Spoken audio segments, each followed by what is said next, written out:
नमस्कार दोस्तों, मैं विकास शाक्या एक बार फिर से आप सबका स्वागत करता हूं अपने चैनल पर। और आज हम डिस्कस करने जा रहे हैं चैप्टर नंबर 11 विराट रूप के 3 श्लोक नंबर 50, 51 और 52, 50, 51 एंड 52। लेकिन उससे पहले हर बार की तरह मैं आपको याद दिला दूं कि चैप्टर नंबर 13 और 14, जिसमें परा अपरा, प्रकृति के 3 गुण, प्रकृति के 24 तत्व, शरीर के 5 कोश, मन, बुद्धि और अहंकार, इन सभी तत्वों की वहाँ पर व्याख्या की गई है। तो वो सबसे पहले आप देखिए भागवत गीता के किसी भी और चैप्टर को समझने से पहले। उसके अलावा अगर आप मंडूक उपनिषद, मांडुक्य उपनिषद और केन उपनिषद, इन तीनों में से किसी एक उपनिषद को स्टडी करके या फिर तीनों उपनिषदों को कहीं से भी, किसी भी सोर्स से, ऑनलाइन सोर्स से, यूट्यूब पे देख करके समझ सकते हैं, तो वो भी आप समझ लीजिए। हमारे अपने चैनल पर हम कुछ समय बाद उपनिषदों से जुड़े हुए वीडियोज़ भी अपलोड करेंगे, ठीक है। सॉरी। अब आइए देखते हैं 50वें, 51वें और 52वें श्लोक क्या कहते हैं। जो 50वां श्लोक है सबसे पहला, उसमें संजय अब धृतराष्ट्र को बता रहा है।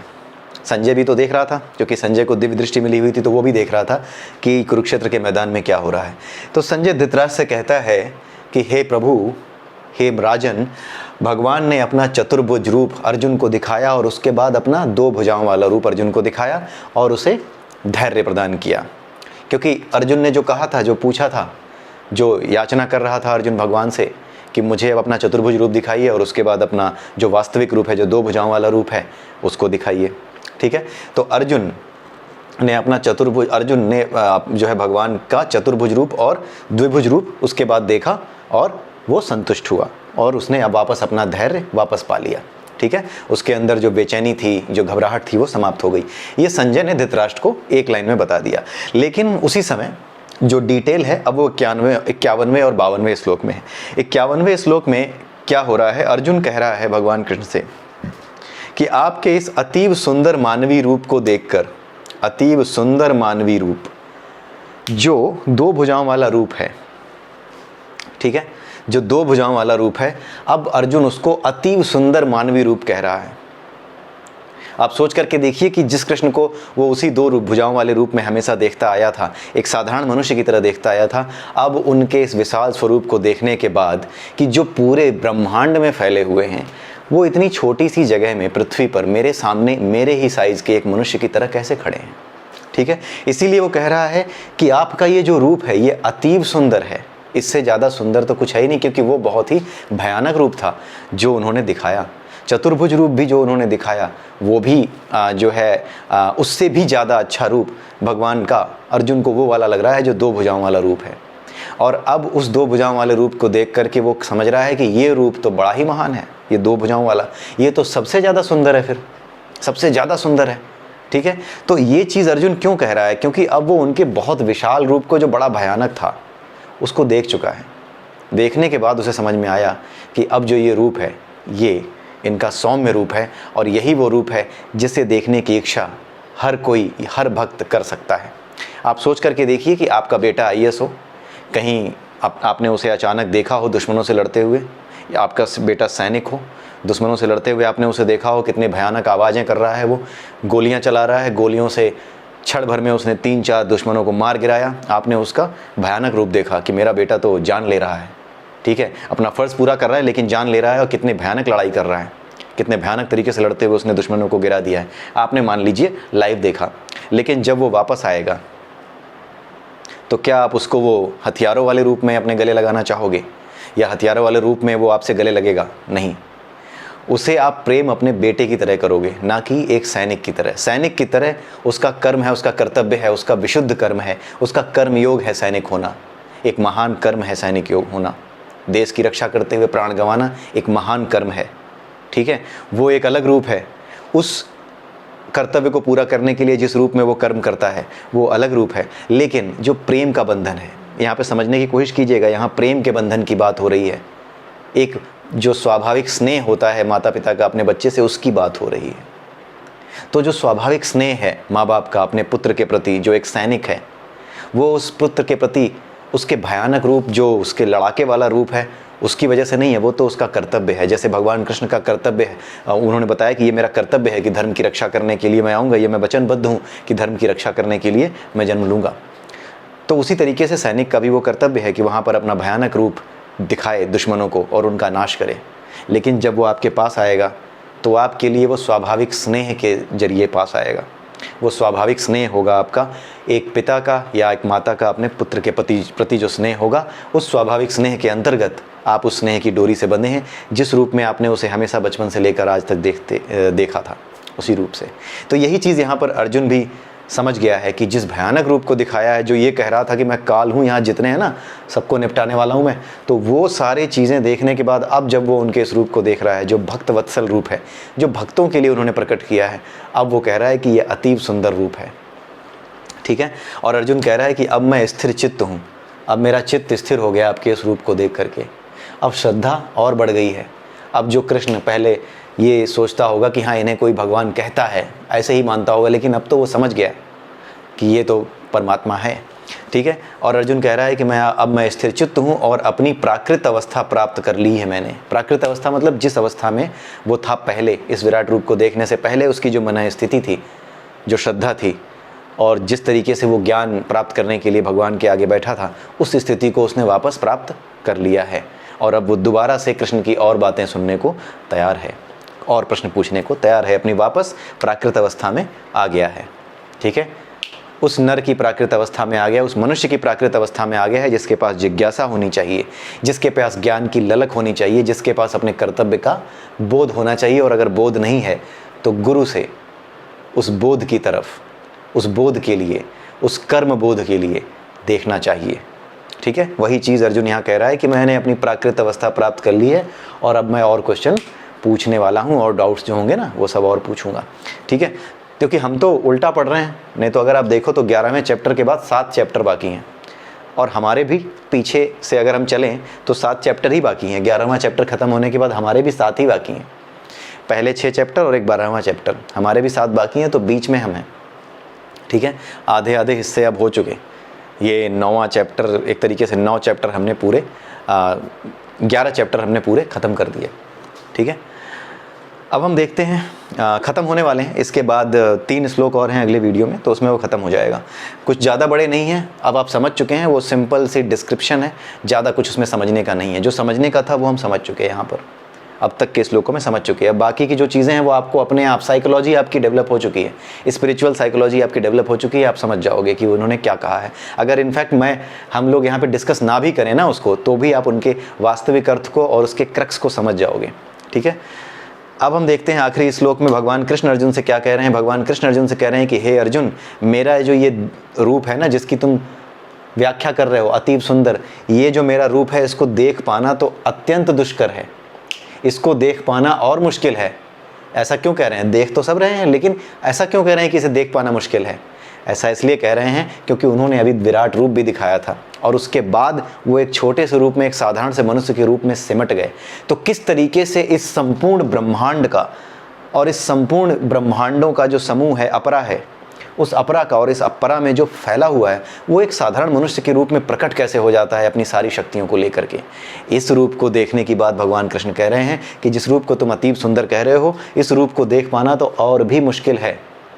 क्योंकि इस रूप को देखने के लिए, अगर आपने महाभारत देखी हो, या फिर अगर आपने कृष्णा सीरियल देखा हो कभी, या फिर पढ़ा हो भगवान कृष्ण के बारे में, तो जब वो पैदा हुए थे तो उनको देखने के लिए भगवान शिव और दूसरे जो देवता हैं वो उन्हें देखने के लिए आए थे कि देखें जरा, अब जो भगवान हैं जिन्होंने अवतार लिया है, जो परब्रह्म है जिसने अवतार लिया है इस धरती पर, एक साधारण मनुष्य की तरह उस सुंदर रूप को देखा जाए, कैसा लगता है, आखिर में ये रूप कैसा लगता है। तो उन्हें छुप छुप करके देखने आना पड़ा, क्योंकि देवी देवता इस धरती पर जो एलिमेंट्स हैं, जो देवी देवता जिनको हम भगवान शिव या ब्रह्मा जी कहते हैं, या किसी भी देवता के नाम से जानते हैं, उनका इस धरती पर हमारे और आपके बीच अपने वास्तविक रूप में रहना संभव नहीं है, इतना आसान नहीं है। बहुत ही अपरिहार्य परिस्थितियों में वो स्वयं को प्रकट करते हैं, भक्तों के लिए ही प्रकट करते हैं। ठीक है, तो भगवान भी इस रूप के, देवता भी इस रूप के दर्शन की ताक में रहते हैं। यही भगवान कृष्ण कह रहे हैं, ये याद दिला रहे हैं कि मुझे देखने के लिए आए थे लोग जब मैं इस संसार में आया, तो मेरे इस रूप के दर्शन करने के लिए देवता तक लालायित रहते हैं। तो ये रूप देख पाना, इसे समझ पाना और भी मुश्किल है, जिस रूप को तुम देख रहे हो इस समय। क्योंकि जब तक उसने विराट रूप नहीं देखा था तब तक तो उसको साधारण मनुष्य की तरह दिख रहे थे। अब जब विराट रूप दिखा के वापस छोटे रूप में आए हैं, तो फिर ये समझना मुश्किल हो गया है कि इस पूरे ब्रह्मांड में फैला हुआ एक जो शरीर है, विराट रूप है, वो एक मनुष्य के छोटे से शरीर में इतनी सारी शक्तियों को ले करके इतने सुंदर रूप में कैसे प्रकट हो गया, जबकि उस विराट रूप में तो वो बहुत ही भयानक है। ठीक है, तो इसी चीज़ को समझने के लिए जो समस्या होती है, जो भ्रम की स्थिति पैदा होती है कि यार इतना विराट रूप इतने छोटे से मनुष्य में कैसे आ गया, और सारी शक्तियाँ रखे हुए भी है स्वयं में, जब चाहे वो रूप प्रकट भी कर दे रहा है। तो इन चीज़ों को बताते हुए ही भगवान कृष्ण कह रहे हैं कि इस चीज़ को समझ पाना कि कैसे मैं इतने छोटे से मैं समाहित हूँ, एक शरीर में कैसे आ गया हूँ, तुम्हारे जैसा एक शरीर मैंने कैसे धारण कर लिया है, ये समझ पाना तो और भी मुश्किल है। और आपको भी ये महसूस हो रहा होगा कि ये समझ पाना और भी मुश्किल है। आगे के श्लोकों में हम लोग समझेंगे कि कैसे क्या हैं चीज़ें, कितनी बताई गई हैं, क्या कहाँ तक बताई गई हैं, लेकिन भगवान कृष्ण ने खुद ही कहा है। और हमारे यहाँ, जैसे हमने पहले भी एक बार डिस्कस किया, कि इस अपरा प्रकृति में जिसमें हम पैदा होते हैं, यहाँ पर इस अपरा प्रकृति से छूटने के लिए जो ज्ञान आवश्यक है, वही ज्ञान हमारे सामने ज़्यादा से ज़्यादा रखा गया है। इस परा में या फिर परमात्मा में क्या है, कैसा है, वो हम ज़्यादा नहीं जान सकते। परमात्मा के दिए ज्ञान को ही जान सकते हैं। परमात्मा को बड़े बड़े ज्ञानी तक नहीं समझ पाए, केवल और केवल शुद्ध भक्त ही समझ सकता है। वही उनके विराट रूप, वही उनके चतुर्भुज रूप, वही उनके वास्तविक रूप को समझ सकता है, जैसे अर्जुन ने उस समय समझा होगा, क्योंकि उसी को दिखे। ठीक है, तो जिसने संपूर्ण समर्पण कर दिया, उसी को ईश्वर ने दर्शन दे दिए। ठीक है, अब जो क्वेश्चन करेगा, 4 हाथ कैसे हो सकते हैं, 2 हाथ कैसे हो सकते हैं, अच्छा इतना बड़ा रूप कैसे हो सकता है, जिसके पास तर्क है उसका विश्वास धुल जाता है। जो लोग ये सोचते हैं कि तर्क करते हुए किसी कर्म को पूरा किया जा सकता है, वो ये नहीं जानते कि तर्क बाद में आते हैं। पहले इस बात का विश्वास होना चाहिए कि ये काम किया जा सकता है। जब पहले आप तय करते हैं कि विश्वास है हमें कि ये काम होगा कैसे नहीं, हम करेंगे, उसके बाद उस काम को करने के लिए आप तर्क वितर्क शुरू करते हैं। अच्छा इसको ऐसे कर देंगे तो ये हो जाएगा। तर्क को आप समस्याओं के हल की कुंजी मानिए। किसी चीज़ को समझने की या कुछ होगा या नहीं होगा, ये तय करने की कुंजी कभी भी तर्क नहीं हो सकता। जो आदमी ये तय करता है ये कैसे होगा, वो कैसे होगा, वो हमेशा निराश रहता है। वो कहेगा भारत में क्या रखा है, क्योंकि वो तर्क कर रहा है। उसे विश्वास ही नहीं है कि चीज़ों को बदला जा सकता है, तो वो तर्क कर रहा है भारत में क्या रखा है, अरे यहाँ पे हो क्या जाएगा, अरे कल को कोई भी आएगा, कोई भी गवर्नमेंट आएगी, यार सब यही करेंगे, छोड़ो इस देश को, छोड़ो कनाडा का और क्या बोलते हैं यूएस का या फिर यूके का या कहीं का भी पीआर ले लो या वहाँ की सिटीजनशिप ले लो, यहाँ कुछ नहीं हो सकता। ऐसा वो क्यों कहता है? क्योंकि वो तर्क से ये एनालाइज करने की कोशिश करता है कि जो समस्याएं इस देश में चल रही हैं, उन समस्याओं को हल किया जा सकता है कि नहीं। उसका तर्क लिमिटेड स्कोप तक देख सकता है। उसका तर्क जो उसके सामने है उसे ही देख सकता है। जो सामने है उसके पीछे क्या है, वो केवल और केवल विश्वास से देखा जा सकता है। विश्वास मजबूती देता है कि नहीं मैं ये करूँगा। एक बहुत बड़े गुंडे से एक शरीफ आदमी की लड़ाई हो जाए, उस बहुत बड़े गुंडे ने धमकी दे दी कि तेरी बहन को छेड़ रहा हूँ, जो करता हो कर ले, अगर गया तो गोली मार दूंगा, चक्कू मार दूंगा। अब वो व्यक्ति जो सामने खड़ा है, अगर वो तर्क वितर्क करे कि हाँ यार अपनी बहन को बचाने के लिए अगर मैं वहाँ गया तो इसके तो दोस्त चारों तरफ फैले हुए हैं, पुलिस वाले भी इससे मिले हुए हैं, बड़े बड़े लोगों में इसका उठना बैठना है, तो तर्क वितर्क करके वो क्या करेगा, अधर्म के विरुद्ध इस युद्ध को नहीं लड़ेगा। जब वो विश्वास रखेगा कि मुझे ये युद्ध लड़ना है, ये लड़ाई करनी है क्योंकि यही मेरा फ़र्ज़ है, और अपने ऊपर विश्वास रखना है मुझे कि अगर मैं सही रास्ते पे हूँ तो मुझे ये लड़ाई पूरे ज़ोर से लड़नी है, पूरी आखिरी सांस तक लड़नी है। तो जब वो अपनी लड़ाई शुरू करता है तो बड़े बड़े शूरमाओं को जेल जाते हुए आपने भी देखा है, बड़े बड़े शूरमाओं को धूल में मिलते हुए आपने भी देखा है। नुकसान होता है, लेकिन ऐसा नहीं है कि उसकी हार नहीं होती। जो अधर्मी है, अधर्मी की ही हार होती है। लेकिन पहले क्या चाहिए? विश्वास। पहले तर्क करोगे तो फिर तो छेड़ने दो बहन को, कोई उठा ले गया, हाँ ठीक है, जान से मार देगा, ले जाओ भाई हमारी बहन को ले जाओ, हाँ भाई ठीक है बीवी को भी उठा ले जाओ। ये क्या है? पहले विश्वास पैदा होता है।